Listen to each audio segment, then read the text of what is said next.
বিসমিল্লাহির রহমানির রহিম।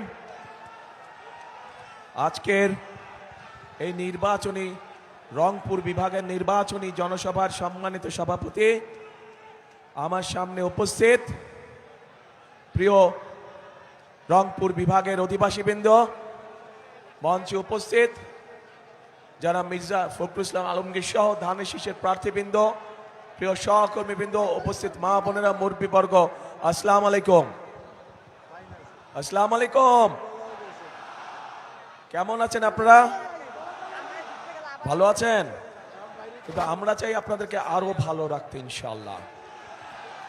এই বিভাগের মানুষকে আমরা আরো ভালো রাখতে চাই। থাকবেন ইনশাআল্লাহ, ইনশাআল্লাহ। প্রিয় ভাই বোনেরা, এই রংপুর হচ্ছে আবু সাইদের পবিত্র রক্তে মিশানো মাটি। কাজেই যেই ত্যাগ আমরা জুলাই আন্দোলনে দেখেছি, সেই ত্যাগ কখনো বৃথা যেতে পারে না। আমাদেরকে যে কোনো মূল্যে সেই ত্যাগের মূল্যায়ন করতে হবে। কিন্তু কিভাবে আমরা আবু সাইদের সেই জীবন উৎসর্গ, সেই ত্যাগকে আমরা মূল্যায়ন করব?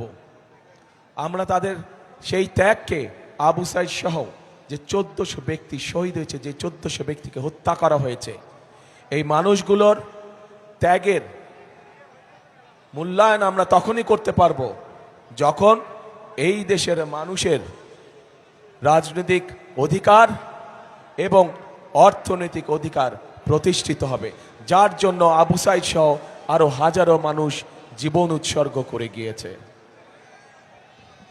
প্রিয় ভাই বোনেরা, আমি বিশ্বাস করি, অনেক মানুষ বলে যে রংপুর এলাকা, এই এলাকা সহ পুরা রংপুর বিভাগের যে জেলাগুলো বলে যে গরিব অঞ্চল, কিন্তু আমি বিশ্বাস করি এই অঞ্চল হচ্ছে অত্যন্ত সম্ভাবনাময় অঞ্চল। শুধু দরকার সঠিক পরিকল্পনা, শুধু দরকার সঠিক ব্যক্তির, শুধু দরকার সঠিক নেতৃত্বের। তাহলেই এই বিভাগের আমরা আমূল পরিবর্তন করতে পারবো। কিন্তু সেই আমূল পরিবর্তন করতে হলে ওই যে বললাম, সঠিক ব্যক্তি এবং সঠিক নেতৃত্ব দরকার। প্রিয় ভাই বোনেরা, আমাদের সামনে আমরা যদি দেখি, নিকট অতীতে দেশনেত্রী খালেদা জিয়া যখন দেশ পরিচালনার দায়িত্বে ছিলেন, শহীদ রাষ্ট্রপতি জিয়াউর রহমান এই যে আসার সময় দেখলাম যে বড় ধানের প্রস্তুতি চলছে। শহীদ জিয়া এই দেশের শাসনভার গ্রহণ করার আগে এখানে বড় ধান হতো? মুরব্বীরা আছে জানবেন, ইয়াং ছেলে পেলে যারা আছে তোমরা হয়তো জানবে না, কিন্তু মুরব্বীরা জানে হতো না। এটি শহীদ জিয়ার অবদান, অর্থাৎ ফসল, বাড়তি ফসল শুরু হয়েছে। প্রিয় ভাই বোনরা, একইভাবে যদি আমরা দেখি, তাহলে আমরা দেখব যে দেশনেত্রী খালেদা জিয়া যখন দেশ পরিচালনা করেছেন, সেই সময় আমরা দেখেছি যে এই অঞ্চলের সবচাইতে বেশি সংখ্যক মানুষ দারিদ্র সীমা থেকে বেরিয়ে এসেছিল। কিন্তু বিগত 16 বছর ধরে আমরা দেখেছি যে আরো যতগুলো মানুষ দারিদ্র সীমা থেকে বেরিয়ে এসেছিল, তথাকথিত উন্নয়নের নামে লুটপাট হয়েছে, কিন্তু মানুষের ভাগ্য পরিবর্তনের জন্য সঠিক কোনো পদক্ষেপ গ্রহণ করা হয়নি। ফলে মানুষের কর্মসংস্থানের ব্যবস্থা হয়নি। ফলে নতুন মানুষের, সাধারণ মানুষের জীবনযাত্রা টিকে থাকার জন্য নতুন ব্যবসা বাণিজ্য, মিল, কলকারখানা কোনো কিছু এইখানে করা হয় নাই। প্রিয় ভাই বোনেরা, এই এলাকায় একটু আগে আমি আবু সাইদের বাড়ি থেকে আসলাম। আমি নিজেও জানতাম না যে সেইখানেও পর্যন্ত কয়লা আছে। আমি জানতাম দিনাজপুরে কয়লা আছে, কিন্তু আজ আমি শুনলাম যে সেখানেও কয়লা আছে। এই কয়লা যদি আমরা উত্তোলন করতে পারি, এই কয়লা দিয়ে আমরা অনেক কিছুর পরিবর্তন করতে পারবো।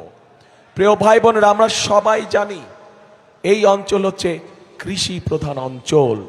এই দেশের এই এলাকার মানুষ, ম্যাক্সিমাম মানুষ কৃষি কাজের সাথে জড়িত, এবং সেজন্যই আমরা দেখেছি যে বিগত 16 বছর যাবৎ সমাজের সব শ্রেণী পেশার মানুষের সাথে সাথে আমাদের কৃষক ভাইরাও কিভাবে অত্যাচার নির্যাতনের শিকার হয়েছে, কিভাবে কৃষিজাত পণ্য দ্রব্যের দাম মূল্য বৃদ্ধি হওয়ার ফলে কৃষকদেরকে বিভিন্ন সময় কষ্টের সম্মুখীন হতে হয়েছে।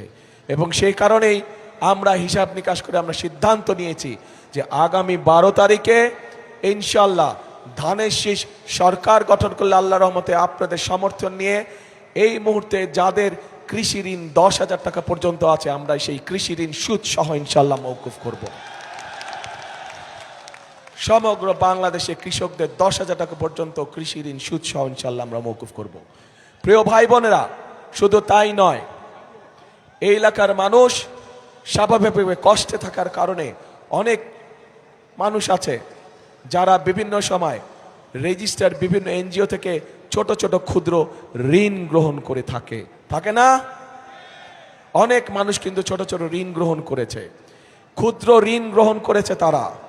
আমরা সিদ্ধান্ত নিয়েছি যে ইনশাল্লাহ 12 তারিখে আপনাদের সমর্থনে ধানের শীষ 13 তারিখে সরকার গঠনে সক্ষম হলে পরে ইনশাল্লাহ আমরা এই যে ক্ষুদ্র ঋণ যারা রেজিস্টার্ড এনজিও থেকে গ্রহণ করেছেন, আমরা সরকারের পক্ষ থেকে এই ঋণ সেই এনজিওগুলোকে পরিশোধ করে দেব, আপনাদের পরিশোধ করা লাগবে না। এই অঞ্চলের মানুষকে সেই ঋণ পরিশোধ করা লাগবে না। প্রিয় ভাই বোনেরা, আমাদের এই এলাকাকে ঢেলে সাজাতে হবে, এই এলাকার মানুষের কর্মসংস্থান করতে হবে। এই এলাকায় প্রাকৃতিক সম্পদ যেরকম আছে, এই এলাকায় একই সাথে সবচেয়ে বড় সম্পদ কৃষি আছে। কাজেই আমরা যদি বাংলাদেশের খুলনা অঞ্চল, বাংলাদেশের চট্টগ্রাম অঞ্চল সহ ঢাকা অঞ্চল সহ যদি ইন্ডাস্ট্রিয়াল বেল্ট হতে পারে, তাহলে অবশ্যই কেন এই রংপুর বিভাগ সহ রংপুর, দিনাজপুর, ঠাকুরগাঁও, পঞ্চগড় এলাকায় কেন তাহলে কৃষিজাত পণ্যের ইন্ডাস্ট্রি হবে না? আমরা পরিকল্পনা গ্রহণ করেছি যে ইনশাল্লাহ 13 তারিখে বিএনপি সরকার গঠন করলে পরে আমরা কৃষিজাত পণ্যের যারা ব্যবসা বাণিজ্য করেন, যাদের ইন্ডাস্ট্রি আছে, তাদেরকে আমরা বিশেষ সুবিধা দেব, যাতে করে তারা এই এলাকায় এসে তাদের নতুন মিল ফ্যাক্টরি স্থাপনের কাজ শুরু করেন। তার ফলে এই এলাকার মানুষ কর্মসংস্থানের সুযোগ পাবে। শুধু তাই নয়, আমাদের দেশে বর্তমানে বহু তরুণ যুবক মানুষ আছে, যুব সমাজের মানুষ আছে যারা আইটিতে কাজ করে, যারা কম্পিউটার আইটিতে কাজ করে। আইটি কোম্পানি যেগুলো আছে, তারা যদি এইখানে এসে তাদের কোম্পানিগুলো স্থাপন করে এবং এই এলাকার ছেলে মেয়েদেরকে যারা আইটিতে কাজ করতে পারে তাদেরকে সেখানে চাকরি বাকরির ব্যবস্থা করে দেয়, তাহলে তাদেরকে সেই কোম্পানিগুলোকে আমরা একটি নির্দিষ্ট মেয়াদ পর্যন্ত করের ছাড় দিব, যাতে করে এই এলাকার মানুষ, এই এলাকার সন্তানেরা যাতে করে কর্মসংস্থানের ব্যবস্থা করতে পারে। প্রিয় ভাই বোনেরা, আমরা যদি এই কাজগুলো করতে পারি, এই কাজগুলো করার মাধ্যমে আমরা আবু সাইদের স্বপ্নের একটি অংশ, তার আত্মত্যাগের একটি অংশ আমরা পূরণ করতে পারবো। কিন্তু বড় যেই অংশটি রয়ে যাবে বাকি, সেটা হচ্ছে এই দেশের মানুষের রাজনৈতিক অধিকারকে ফিরিয়ে আনা। ঠিক, এই দেশের মানুষের অধিকারকে যদি ফিরিয়ে আনতে হয়, তাহলে আমরা একা পারবো না। কারণ 2024 সালে 5ই আগস্ট যে পরিবর্তন হয়েছিল, সেই পরিবর্তনের কোনো রাজনৈতিক দলের দ্বারা হয় নাই, কোনো নির্দিষ্ট কোনো রাজনৈতিক দলের দ্বারা হয় নাই। সেই পরিবর্তনে এই দেশের সকল ধরনের মানুষ, শ্রেণী পেশা নির্বিশেষে সকল মানুষ অংশগ্রহণ করেছিল বলেই সেদিন সেই পরিবর্তন সূচিত হয়েছিল। এবং এই পরিবর্তনকে যদি ধরে রাখতে হয়, তাহলে প্রিয় ভাই বোনেরা, উপস্থিত প্রিয় ভাই বোনেরা, আপনারা সহ বাংলাদেশের জনগণকে সামনের কাতারে এসে দাঁড়াতে হবে। এবং সামনের কাতারে এসে দাঁড়ানোর অর্থ হচ্ছে একটি নিয়মতান্ত্রিক উপায়, একটি নিয়মতান্ত্রিক পন্থায় আমাদেরকে গণতান্ত্রিক যাত্রা শুরু করতে হবে, যা দেশের আইন অনুযায়ী, সংবিধান অনুযায়ী আগামী 12 তারিখে যে নির্বাচনটি অনুষ্ঠিত হচ্ছে, সেই নির্বাচনে আপনাদেরকে বেরিয়ে আসতে হবে ঘর থেকে। সেই নির্বাচনে ঘর থেকে বেরিয়ে এসে আপনাদেরকে আপনাদের অধিকার প্রয়োগ করতে হবে। এবং এই অধিকার প্রয়োগ করার মাধ্যমেই আপনারা সঠিক ব্যক্তিদেরকে নির্বাচিত করবে যারা আপনাদের এই এলাকার উন্নয়নের জন্য কাজ করবে। প্রিয় ভাই বোনেরা, আমাদের দেশের জনসংখ্যার অর্ধেক হচ্ছে নারী। এই অর্ধেক নারী সমাজকে আমরা যদি পিছনে ফেলে রাখি, সাথে না নেই, তাদেরকে যদি অর্থনীতির অংশে পরিণত না করি, তাহলে কোনোভাবেই দেশকে সামনে এগিয়ে নিয়ে যাওয়া সম্ভব নয়। সম্ভব হবে? হবে না। এবং এই নারী সমাজকে অর্থনৈতিকভাবে ধীরে ধীরে স্বাবলম্বী করে গড়ে তোলার জন্য আমরা একটি কার্ড তাদের ঘরে ঘরে পৌঁছে দিতে চাই। প্রত্যেক গৃহিণী বা প্রত্যেক মায়ের কাছে আমরা ফ্যামিলি কার্ড নামে একটি কার্ড পৌঁছে দিতে চাই, যেই কার্ডের মাধ্যমে আমরা প্রত্যেকটি পরিবারকে, এটি কোনো দলমত না, দলমত নির্বিশেষে সকল মা, সকল গৃহিণী এই কার্ডটি পাবে। এই কার্ডের মাধ্যমে আমরা তাদেরকে, তাদের হাতে, সেই মায়েদের হাতে, সেই গৃহিণীদের হাতে প্রতি মাসে আমরা একটি সহযোগিতা পৌঁছে দিতে চাই, যার মাধ্যমে তারা ধীরে ধীরে স্বাবলম্বী হয়ে উঠতে পারে। ধীরে ধীরে অর্থনীতির উপরে তাদের একটি নিয়ন্ত্রণ প্রতিষ্ঠিত হতে পারে, যার মাধ্যমে তারা ব্যবসা বাণিজ্য, সন্তানের লেখাপড়া, সন্তানের স্বাস্থ্য, সকল কিছু নিজের মতন করে দেখভাল করতে পারে। প্রিয় ভাই বোনেরা, শুধু মা বোনদের জন্য নয়, শুধু তরুণ সমাজের সদস্য বা যুব সমাজের সদস্যের কর্মসংস্থানের ব্যবস্থা নয়। আমি একটু আগে কৃষক ভাইদের 10,000 টাকা পর্যন্ত কৃষি ঋণ মওকুফ করার কথা বলেছি। এটার পাশাপাশি আমরা আরেকটি কাজ করতে চাই, সেটি হচ্ছে আমরা প্রত্যেক কৃষক ভাইয়ের হাতে, মাদের কাছে বা গৃহিণীদের কাছে যেমন ফ্যামিলি কার্ড পৌঁছে দেব, ঠিক কৃষক ভাইদের কাছে আমরা একইভাবে কৃষি কার্ড নামক একটি কৃষি কার্ড পৌঁছে দিতে চাই।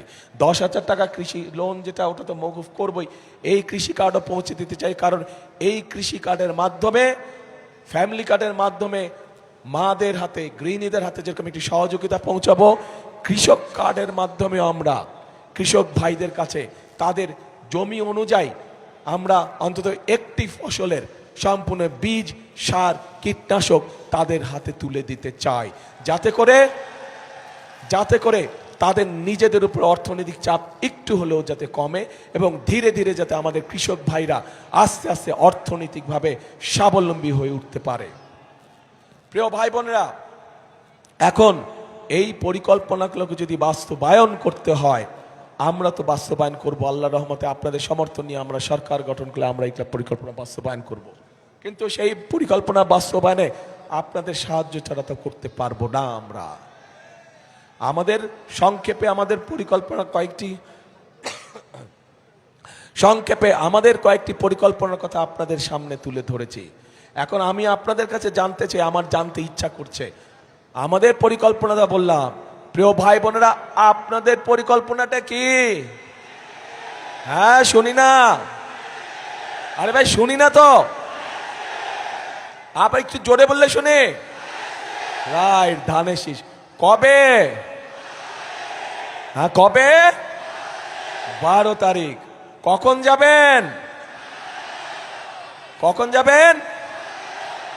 একদম ফজরের ওয়াক্তে গিয়ে ফজরের সময় ওখানে জামাত আদায় করতে হবে, যাতে করে ওই 16 বছর যেমন নিশিরাতের নির্বাচন হয়েছিল, আমরা এবার আর করতে দেব না। 16 বছর যখন আমুর নির্বাচন হয়েছিল, আমরা এবার করতে দেব না। এবার হচ্ছে জনগণের পালা। জনগণ এবার সিদ্ধান্ত নেবে তারা কি করবে। কাজেই জনগণ, সকল মুসলমান, হিন্দু, বৌদ্ধ, খ্রিস্টান, যে যেখানে আছেন, সকল ধরনের মানুষ যারা ভোটার, প্রত্যেকে ভোরবেলায় গিয়ে ভোট কেন্দ্রের সামনে লাইন দিয়ে দাঁড়াতে হবে, যাতে করে কেউ কোনো ষড়যন্ত্র করতে না পারে। সতর্ক থাকতে হবে। প্রিয় ভাই বোনেরা, আরেকটি গুরুত্বপূর্ণ বিষয় আছে।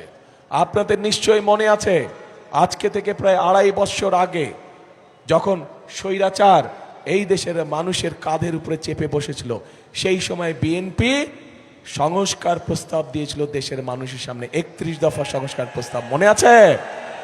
31 দফা সংস্কার প্রস্তাব মনে আছে আপনাদের? জানেন তো? আচ্ছা, পরবর্তীতে আমরা কি দেখলাম, যে বর্তমান সরকার যখন আসলো, অন্তর্বর্তীকালীন সরকার আসলো, অন্তর্বর্তীকালীন সরকার এসে তারা একটি সংস্কার কমিশন করলো এবং বাংলাদেশের প্রায় কম বেশি রাজনৈতিক দলগুলোকে সেখানে আহ্বান করলো, আমরাও গিয়েছি, সেখানে আমরা আমাদের সংস্কার প্রস্তাব আমরা দিয়েছি এবং মোটামুটিভাবে সংস্কার প্রস্তাব যেগুলো আমরা দিয়েছি, যা আমরা জনগণের সামনে অনেক আগে উপস্থাপন করেছিলাম, সেইগুলাই কম বেশিভাবে তারাও দিয়েছে। হতে পারে কোনোটি ব্যাপারে আমাদের সাথে কিছু কিছু দ্বিমত আছে, কিন্তু আমাদের সাথে যদি কোনোটির ব্যাপারে দ্বিমত থাকে, আমরা কোনো লুকো ছাপা করিনি। আমরা জনগণের সামনে প্রকাশ্যে বলেছি যে কোনটিতে আমরা সম্মত দিয়েছি এবং কোনটিতে আমাদের কিছু ডিসএগ্রিমেন্ট আছে, প্রকাশ্যে বলেছি। এখানে কোনো লুকো ছাপার কোনো বিষয় নাই। এখন প্রিয় ভাই বোনেরা, এই যে 12 তারিখে যে আপনারা আপনাদের পরিকল্পনা সফল করতে যাবেন, একই সাথে আরেকটি কাজ করতে হবে। এই যেই অধিকার ফিরানোর জন্য আবু সাইদ নিজের জীবনকে উৎসর্গ করেছে, চট্টগ্রামে ওয়াসিম নিজের জীবনকে উৎসর্গ করেছে, এরকম হাজারো মানুষ যারা নিজের জীবনকে উৎসর্গ করেছে, তাদের মানুষের ভোটের অধিকার, কথা বলার অধিকার, অর্থনৈতিক অধিকার প্রতিষ্ঠার মাধ্যমে যেমন তাদের এই জীবন উৎসর্গকে আমরা মূল্যায়ন করতে পারবো, একইভাবে তাদের জীবন উৎসর্গকে মূল্যায়ন করতে হলে আমরা যে জুলাই সনদে স্বাক্ষর করেছি, সেই জুলাই সনদকেও আমাদের সম্মান করতে হবে। এবং সেজন্যই আপনাদের সকলকে অনুরোধ করব যে ধানের শীষে যেমন সিলটা দিবেন 12 তারিখে, একই সাথে আপনাকে যে দ্বিতীয় ব্যালট পেপারটি দিবে হ্যাঁ এবং না, সেখানে হায়ের পক্ষে দয়া করে আপনারা রায় দিবেন। মনে থাকবে তো প্রিয় ভাই বোনেরা? 5 তারিখে, অগাস্টের 5 তারিখে পরিবর্তন হয়েছে দেশের মানুষ পরিবর্তন চায়। কি পরিবর্তন? ফ্লাইওভার হবে বড় বড়, বিল্ডিং হবে বড় বড়, ঠিক আছে, হলে হবে, কিন্তু মানুষ তার নিজের ভাগ্যের পরিবর্তন চায়। মানুষ চায় কর্মসংস্থান, মানুষ চায় নিরাপদে রাস্তা দিয়ে হাঁটবে, মানুষ চায় নিরাপদে রাতে বাসায় ঘুমাবে, মানুষ চায় নিরাপদে যে যার চাকরি বাকরি ব্যবসা বাণিজ্য সব কাজ কারবার করবে, তাই তো? কাজে সেই নিরাপদ ব্যবস্থা যদি তৈরি করতে হয়, তাহলে আপনাদেরকে সমর্থন লাগবে। আপনাদের সমর্থন থাকলে সেই নিরাপদ ব্যবস্থা ইনশাল্লাহ বিএনপি বাংলাদেশে প্রতিষ্ঠিত করতে পারবে। কারণ বিএনপির অতীত ইতিহাস আছে, দেশের আইন শৃঙ্খলা কিভাবে নিয়ন্ত্রণ করতে হয় সেটি বিএনপি একমাত্র অতীতে দেখিয়েছে। বিএনপি দেখিয়েছে বলেই, বিএনপির অভিজ্ঞতা আছে বলেই বিএনপির পক্ষেই সম্ভব একমাত্র দেশের আইন শৃঙ্খলাকে সঠিকভাবে শক্তভাবে নিয়ন্ত্রণ করা এবং শক্তভাবে মানুষের নিরাপত্তা প্রদান করা। প্রিয় ভাই বোনেরা, যেই পরিকল্পনার কথা বললাম, আবু সাইদের স্বপ্নের যে কথাগুলো আমি বললাম, এগুলো যদি বাস্তবায়ন করতে হয়, তাহলে আমাদেরকে আরেকটি বিষয়ের টুটি চেপে ধরতে হবে। বলেন তো কি সেটা? ইয়েস, দুর্নীতি চেপে ধরতে হবে, টুটি চেপে ধরতে হবে। আমরা দেখেছি বিগত 16 বছর উন্নয়নের নামে মেগা প্রজেক্ট হয়েছে। যদি মেগা প্রজেক্টই শুধু হতো আমাদের আপত্তি ছিল না, কিন্তু আমরা দেখেছি কিভাবে মেগা প্রজেক্টের নাম করে মেগা দুর্নীতি করা হয়েছে। এই দুর্নীতির অবসান হতে হবে। আবু সাইদের হত্যাকারীদের যেমন বিচার হতে হবে, দেশের মানুষের সম্পদ লুটপাট করে যারা বিদেশে পাচার করেছে, অর্থ পাচার করেছে, তাদেরও এই দেশে বিচার হতে হবে এবং সেই অর্থ, লুটপাটকৃত অর্থ আমাদেরকে চেষ্টা করতে হবে বিদেশ থেকে দেশে ফিরিয়ে নিয়ে এসে মানুষের কাজে ব্যবহার করা। এবং প্রিয় ভাই বোনেরা, এই কাজটিও যদি কেউ করতে পারে, সেটাও একমাত্র বিএনপির পক্ষেই করা সম্ভব। কারণ একটি আন্তর্জাতিক সংস্থা, যেই সংস্থাটি এই দুর্নীতিতে কে কত নাম্বার পেল এই হিসাব যারা করে, তাদের হিসাব মতেই 2001 সালে যখন খালেদা জিয়া দায়িত্ব পায়, তখন থেকে আস্তে আস্তে বাংলাদেশ দুর্নীতির রাহুগ্রাস থেকে উপর দিকে উঠতে থাকে, মুক্ত হতে থাকে। কাজেই বিএনপি এটিও প্রমাণ করে দেখিয়েছে যে বিএনপি একমাত্র পারে দেশকে দুর্নীতির রাহুগ্রাস থেকে মুক্ত করার জন্য। প্রিয় ভাই বোনেরা, একটি দল আছে, সেই দল বিএনপি সম্পর্কে মিথ্যে কথা বলে যাচ্ছে কয়েকদিন ধরে। আপনাদের নিশ্চয়ই মনে আছে, আজও দেখলাম তারা বলেছে তাদের দুজন সদস্য 2001 থেকে 6 পর্যন্ত আমাদের সাথে সরকারে ছিল। মনে আছে আপনাদের? এখন তারা বলছে যে বিএনপি সময় বলে পরিস্থিতি অন্যরকম ছিল, তাদের মানুষগুলা ভালো আর আমাদের মানুষগুলা খারাপ। আমার প্রশ্ন হলো ভালো মানুষের সাথেই তো ভালো মানুষ থাকে নাকি? তাদের মানুষ যদি ভালোই হয়ে থাকে, তাহলে বিএনপি যদি খারাপ হয়ে থাকে, তাহলে তারা ছিল কেন আমাদের সাথে পুরা 5 বছর? আমাদের সাথে প্রথম থেকে শেষ দিন পর্যন্ত তারা ছিল, এবং তাদের থাকাটাই প্রমাণ করে খালেদা জিয়া যে দুর্নীতিতে সফলভাবে নিয়ন্ত্রণ করতে সক্ষম হয়েছে। তাদের প্রথম দিন থেকে শেষ দিন পর্যন্ত থাকাটাই প্রমাণ করে যে একমাত্র বিএনপির পক্ষেই সম্ভব এই সব দুর্নীতিকে নিয়ন্ত্রণ করা।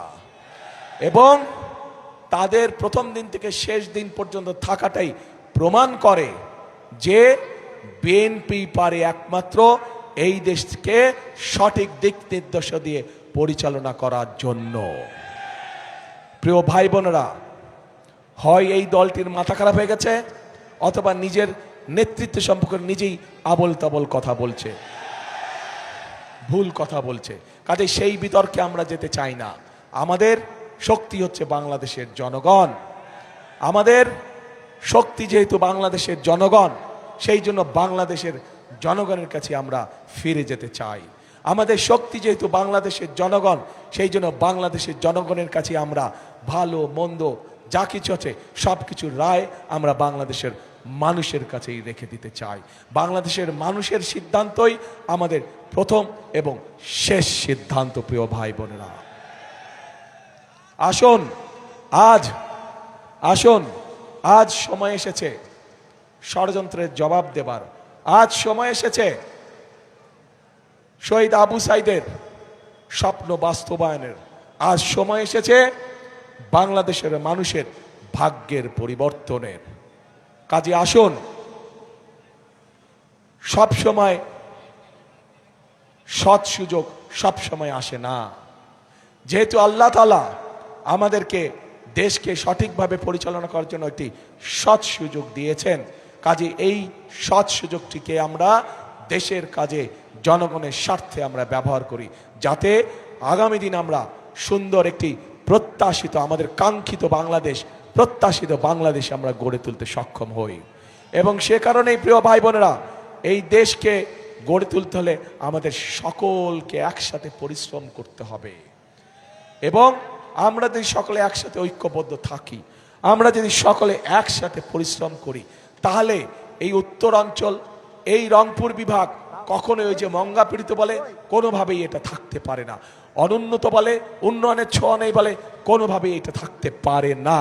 এই অবস্থার আমরা এইবারে ইনশাল্লাহ পরিবর্তন করতে পারবো, আপনাদের যদি সমর্থন আমাদের সাথে থাকে, আপনাদের সমর্থন ধানের শীষের পক্ষে থাকলে ইনশাল্লাহ এই পরিস্থিতির পরিবর্তন আমরা এইবারে ইনশাল্লাহ করব। সেজন্যই প্রিয় ভাই বোনেরা, কথা আমি একটাই বলি, কথাটি আপনারা শুনেছেন, তারপর আপনাদের সামনে বলতে চাই। কি সেই কথা? সেই কথাটি হচ্ছে করব কাজ, কে করব কাজ? সবার আগে বাংলাদেশ। করব কাজ, গড়ব দেশ, সবার আগে বাংলাদেশ। বাংলাদেশ ভালো থাকলেই ইনশাল্লাহ মানুষ ভালো থাকবে। বাংলাদেশের মানুষের অধিকার প্রতিষ্ঠিত হলেই বাংলাদেশ ভালো থাকবে। প্রিয় ভাই বোনেরা, আসুন আজকের এই নির্বাচনী জনসভার শপথ হোক আমরা আবু সাইদের সেই কাঙ্ক্ষিত প্রত্যাশিত বাংলাদেশ গড়ার কাজে ইনশাল্লাহ আগামী মাসের 13 তারিখ থেকে আমরা কাজে হাত দিব। এই হোক আজকের নির্বাচনী জনসভার প্রতিশ্রুতি। আল্লাহ হাফেজ। বাংলাদেশ জিন্দাবাদ, বাংলাদেশ জাতীয়তাবাদী দল জিন্দাবাদ। ও রাইট রাইট রাইট ভাইরা, সরি আমি একটা জিনিস ভুলে গেছি। এই এলাকার শুধু না, আচ্ছা ক্যান্ডিডেট সাহেবরা সামনে আসেন, প্রার্থীরা একটু সামনে আসেন, লাইন করে একটু দাঁড়ান। এই এলাকা সহ সারা বাংলাদেশের একটি বিরাট সমস্যা আছে, সেটা হচ্ছে আমাদের পানি সমস্যা। আমাদের পানি সমস্যা আছে সারা বাংলাদেশেই, আর বিশেষ করে যেহেতু এই এলাকাটি কৃষি প্রধান এলাকা, এই এলাকায় এই সমস্যাটা রয়েছে এবং এই সমস্যাটি সমাধানের জন্য কাজে হাত দিয়েছিলেন শহীদ রাষ্ট্রপতি জিয়াউর রহমান।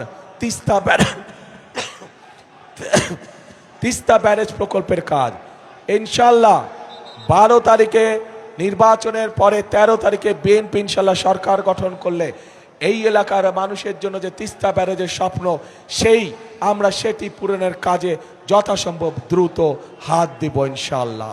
যাতে কর্মসংস্থান বলেছি,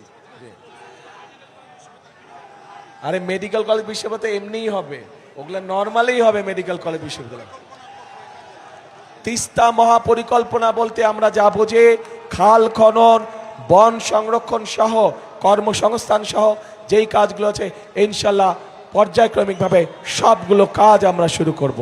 প্রিয় ভাই বোনেরা, এই এলাকার উন্নয়নের জন্য, মানুষের ভাগ্যের পরিবর্তনের জন্য যাদের হাতে আমরা ধানের শীষ তুলে দিয়েছি, এবার তাদেরকে আপনাদের সাথে আমি পরিচয় করিয়ে দিচ্ছি। যে একটু তুলেন আপনারা সবাই, কি তুলেন, জি একটাই দেন। এই যে এই মানুষগুলোকে আমরা এই এলাকার মানুষের ভাগ্যের পরিবর্তনের জন্য দায়িত্ব দিয়েছি।